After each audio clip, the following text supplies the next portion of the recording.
श्री शिवाय नमस्तुभ्यम हर हर महादेव ओम नमः शिवाय जय महाकाल। तो आज हम आपको बताएंगे कनेर के फूल का विशेष उपाय। इस उपाय को करने के बाद आपके भाग्य खुल जाएंगे और घर में खुशियां आएंगी और घर में क्लेश ज़्यादा बना रहता है, लड़ाई झगड़े का माहौल रहता है तो वह भी खत्म हो जाएगा और इसके साथ जीवन में, व्यापार में, नौकरी में उन्नति होगी। और यदि आपकी कोई विशेष मनोकामना है जो पूरा नहीं हो रहा है तो वह भी पूरा हो जाएगा। तो इतना महत्वपूर्ण उपाय है कनेर के फूल का। तो पूज्य गुरुदेव जी की कथा को सुन करके ही यह उपाय आपको बहुत ही अच्छी तरह से समझाएंगे। उसके पहले आप इस वीडियो को लाइक कर दें और ऐसे ही महत्वपूर्ण उपाय को जानने के लिए, करने के लिए इस चैनल को सब्सक्राइब कर दें। तो इस उपाय में हमें क्या क्या सामग्री की ज़रूरत है, तो सबसे पहले हमें लेना है कनेर का फूल। तो इस प्रकार से आपको कनेर का फूल लेना है। पीले कलर का जो फूल होता है कनेर का, उसे ही आपको लेना है। यहाँ कनेर के फूल आपको आसानी से आपके घर के आसपास में ही आपको मिल जाएगा। यहाँ पीले रंग के फूल ही आपको लेना है, क्योंकि आजकल कनेर के रूप में अलग अलग प्रकार के फूल आपको दिखाई देंगे, लेकिन आपको पीले कलर के कनेर का फूल ही लेना है। और आपको कनेर का फूल कितना लेना है, तो गुरु जी का कहना है कि यदि आप एक कनेर का फूल भी लेते हो तो भी यहाँ उपाय के लिए काफ़ी है। पर कोशिश करें कि आप यहाँ कनेर का फूल 10 से 20 की संख्या में ही लें और इसी कनेर के फूल से हमें उपाय करना है। देखिए कनेर का फूल जो पीले कलर का आता है, जिसके पत्ते जो है वह पतली पतली होती हैं, ऐसे ही कनेर का फूल लेना है आपको। क्योंकि आजकल कई प्रकार के जो कनेर का फूल का जो उन्नत किस्म का होता है, वहाँ कनेर का फूल आपको बाजार में मिलने लगा है, तो वहाँ फूल आपको नहीं लेना है। आपके घर के आसपास जो आपको आसानी से मिल जाता है पीले कलर का, जो जिसे भगवान शिव जी पर चढ़ाया जाता है, वही कनेर का फूल ही आपको लेना है। इसके अलावा आपको एक और सामग्री लेना है, वहाँ है लोटा में जल। इस उपाय में हमें 2 लोटा जल की ज़रूरत होगा। आप चाहें तो 2 लोटा तांबे की ले सकते हो। यदि आपके घर में तांबे का नहीं है तो आप स्टील का लोटा ले सकते हो। यदि आपके घर में एक तांबे का लोटा है और एक स्टील का लोटा है तो भी आप ले सकते हो। कहने का मतलब है कि इस उपाय में हमें 2 लोटी की ज़रूरत पड़ेगा। उसके बाद हमें इन दोनों लोटों में आपको अपने घर का जल भर लेना है। आपको वही जल भरना है जिस जल का उपयोग आप पीने के लिए करते हैं, तो आपको अपने घर का वही शुद्ध जल भर लेना है। तो गुरु जी का कहना है कि जब हम अपने घर से शिव मंदिर में जल ले जाते हैं तो वहाँ जल हमें हमारे घर में, यदि मटका है, घड़ा में पानी भरा हुआ है, तो वही जल का उपयोग करना चाहिए। तो यदि आपके घर में जल का जहाँ स्रोत है तो वहीं से हमें शुद्ध जल भर करके उपयोग करना है। तो इन लोटों की जल को आपको लेकर के जाना है शिव मंदिर में। शिव मंदिर में जाकर आप यहाँ उपाय सुबह चाहे तो सुबह कर सकते हो, शाम के समय चाहे तो शाम के समय कर सकते हो। शिव मंदिर में जाने के बाद सबसे पहले आपको शिवलिंग के पास में जाकर दक्षिण दिशा की ओर बैठ जाना है और आपका जो चेहरा है वह उत्तर दिशा की तरफ होना चाहिए। उसके बाद आप इन दोनों लोटों के जल को एक एक करके शिवलिंग के ऊपर समर्पित कर दीजिए। लेकिन जब भी आप जल को समर्पित करें तो आपको श्री शिवाय नमस्तुभ्यम का मन ही मन जाप करते हुए भगवान शिव जी को जल अर्पित कर रहे हैं ऐसा आभास करते हुए ही आपको जल को अर्पित करना है। एक और बात का आप खास रूप से ध्यान रखें कि आपने जो पीले कलर का जो कनेर का फूल लेकर के आए हुए हैं, वहाँ फूल आपको इन लोटे के जल में आपको नहीं समर्पित करना है। क्योंकि क्या होता है, कई लोग जो हैं वह लोटे के जल में ही फूल को डाल देते हैं, तो आपको ऐसा बिल्कुल भी नहीं करना है। आपको फूल अलग से किसी थाली में लेकर के भगवान शिव जी के मंदिर में आ जाना है। उस फूल का आपको अलग से उपाय करना होगा, तो उसकी जानकारी भी हम आपको अच्छी तरह से बताएंगे। तो फिर आपको एक एक करके एक एक लोटे के जल को आपको भगवान शिव जी के शिवलिंग पर श्री शिवाय नमस्तुभ्यम का जाप करते हुए उत्तर दिशा की तरफ मुख करके अपनी विशेष मनोकामना को कहते हुए, आपकी जो भी इच्छा है, जो परेशानी है, जो समस्या है, उसको कहते हुए धीरे धीरे लोटे के जल को समर्पित करना है। और लोटे के जल को इतना धीरे धीरे समर्पित करना है कि आप 11 बार श्री शिवाय नमस्तुभ्यम का जाप जल चढ़ाते समय ही कर सकें। एक लोटे के जल को आप समर्पित करते समय ही आपको 11 बार श्री शिवाय नमस्तुभ्यम का जाप करना है। और यदि आपकी कोई मनोकामना है, कोई इच्छा है, तो उसे भी आप जल चढ़ाते समय ही बोलें। आप ऐसे ही करेंगे तो आपकी जो भी इच्छा है, जो मनोकामना है, जो समस्याएं आपके जीवन में चल रही हैं, उनको दूर होना ही पड़ेगा। लेकिन अभी उपाय खत्म नहीं हुआ है, यहाँ तो उपाय का प्रारंभ है। आप इस वीडियो को ध्यान से जरूर सुने, आपकी समस्याओं का समाधान जरूर होगा। देखिए, एक लोटे का जल आप जैसे ही समर्पित कर देते हैं पूरी तरह से, उसके बाद आपको कनेर का फूल का उपाय करना होगा। देखिए, आपने जितने भी कनेर के फूल लेकर के आए हुए हैं, यदि आप एक कनेर का फूल लेकर के आए हैं तो आपको एक ही कनेर का फूल जल चढ़ाने के बाद भगवान शिव जी के शिवलिंग पर आपको फूल को चढ़ा देना है। देखिए, फूल चढ़ाते समय भी आपको भगवान शिव जी के श्री शिवाय नमस्तुभ्यम का जाप करना है, क्योंकि वही वह मंत्र है जिससे भगवान शिव जी बहुत ही जल्दी आपके ऊपर अपनी कृपा कर देते हैं। देखिए, फूल चढ़ाते समय आपको ऐसा नहीं कि आपको फूल जो है वो किसी निश्चित दिशा में रखना है। आप कोई भी दिशा में, जैसा आप शिवलिंग पर चढ़ाते हैं वैसा ही आप फूल को शिवलिंग पर चढ़ा दीजिए। आपको इसमें कोई भी दिशा का ध्यान नहीं रखना है। जैसा भी हो, आपको उस कनेर के फूल को भगवान शिव जी के शिवलिंग पर समर्पित कर देना है। देखिए, गुरु जी ने तो कहा है कि एक ही कनेर का फूल है तो आप एक कनेर का फूल भी चढ़ा सकते हैं, लेकिन कनेर का फूल आप चाहें तो जितना हो सके उतना ले सकते हैं। भगवान शिव जी का सबसे प्रिय फूल है कनेर का फूल। कनेर का फूल आप चाहें तो जो शिवलिंग के चारों तरफ जो जलाधारी बना रहता है उस पूरे जलाधारी में आप कनेर के फूल को सजा सकते हैं। कनेर का फूल का श्रृंगार कर सकते हैं। आपके पास जितने भी कनेर का फूल हैं आप उन्हें ला सकते हैं और भगवान शिव जी को एक एक करके अच्छी तरह से आप इस कनेर के फूल को समर्पित कर सकते हैं। गुरु जी कहते हैं कि कनेर के फूल शिवलिंग पर चढ़ाने मात्र से ही हमारे बंद पड़ा भाग्य भी चमकने लगता है और हमारी किस्मत में जो दुख लिखे हैं वह भी दूर होकर हमें सुख मिलने लग जाता है। और इसके अलावा यदि हमारे जीवन में धन से जुड़ी हुई कोई समस्या है तो वह भी धीरे धीरे करके हमारे जीवन से दूर हो जाता है। माता लक्ष्मी की कृपा हम पर होने लगती है तो आप भगवान भोलेनाथ जी की पूजा करते हैं। यदि आपके घर के आसपास में कोई शिव मंदिर है तो आप इस उपाय को जरूर करें। कनेर का फूल तो आप हमेशा पूजा में ले जाया करो और भगवान शिव जी को समर्पित किया करो, क्योंकि कनेर का फूल ही भगवान शिव जी को बहुत ही प्रिय है। तो बस आपको यही छोटा सा उपाय करना है, इसके अलावा आपको कुछ भी नहीं करना है।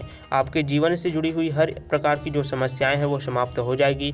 मात्र जो जल है उसको शिवलिंग के ऊपर अर्पित कर देना है और आपने जितने भी कनेर के पुष्प लेकर के आए हुए हैं उसको चढ़ा देना है। देखिए, 2 लोटे जल को आपको चढ़ाना है शिवलिंग के ऊपर और उसके बाद में आपने जो कनेर के फूल लेकर के आए हुए हैं उसको भगवान शिव जी को अर्पित कर देना है। बस इतना सा ही उपाय करना है और अपनी मनोकामना को बोलना है।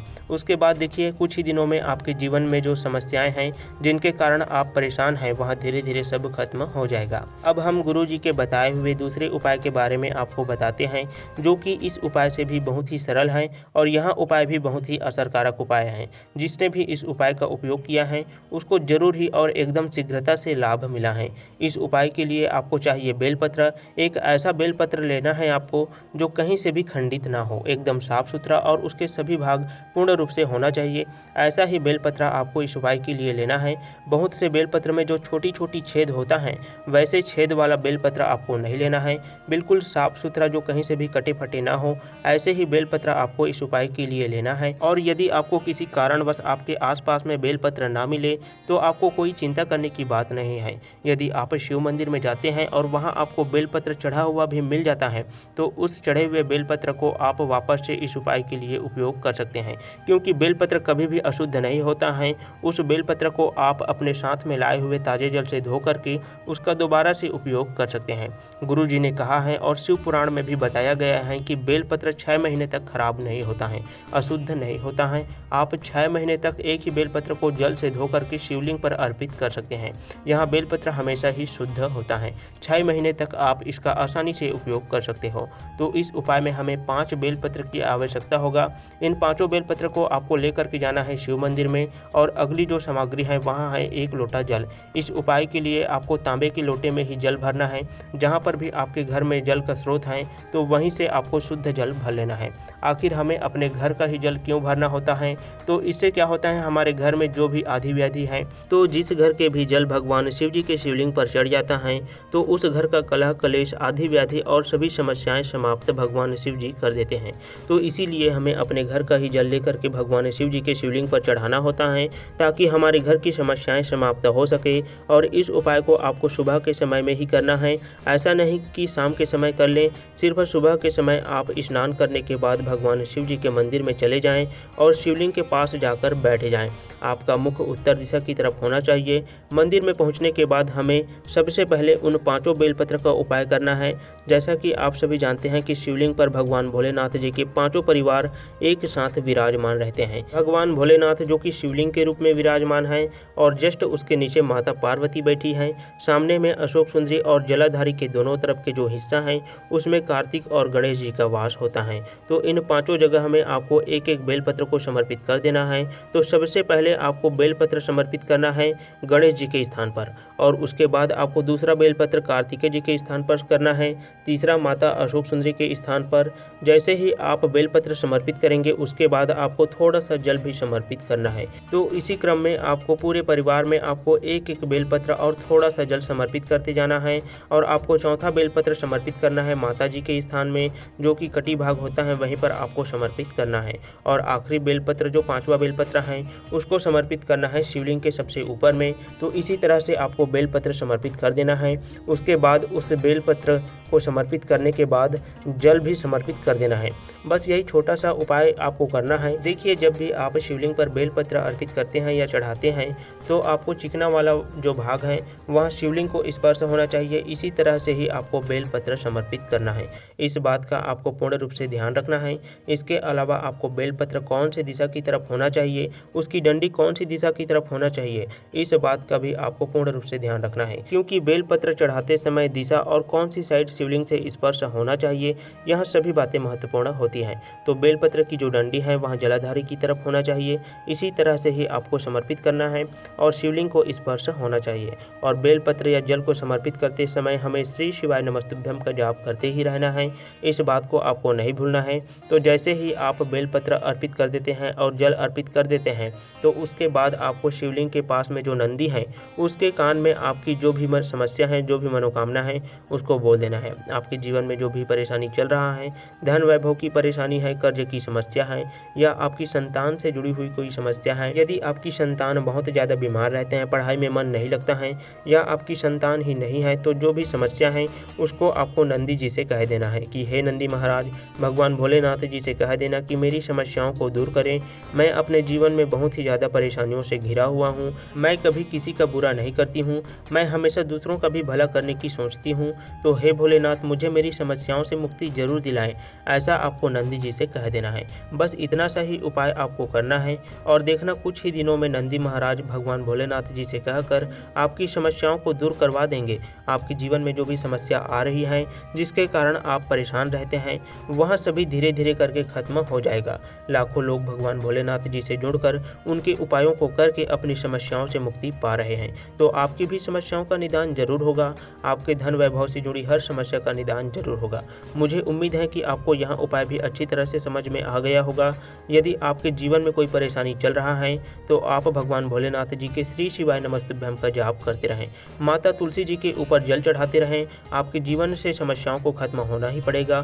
स्वास्थ्य का पूर्ण रूप से ख्याल रखें और भगवान भोलेनाथ जी का स्मरण करते रहें। आप इस महत्वपूर्ण वीडियो को अपने तक सीमित न रखें, बल्कि ज़्यादा से ज़्यादा शेयर करें। अपने से जुड़े धार्मिक लोगों तक इस महत्वपूर्ण वीडियो को पहुंचाएं, ताकि वहां भी भगवान भोलेनाथ जी से जुड़कर अपनी समस्याओं से दूर रह सके। यदि आप भगवान भोलेनाथ जी को मानते हैं, उनकी पूजा करते हैं, तो कमेंट बॉक्स में लिखिए श्री शिवाय नमस्तुभ्यम, हर हर महादेव, ओम नमः शिवाय, जय महाकाल।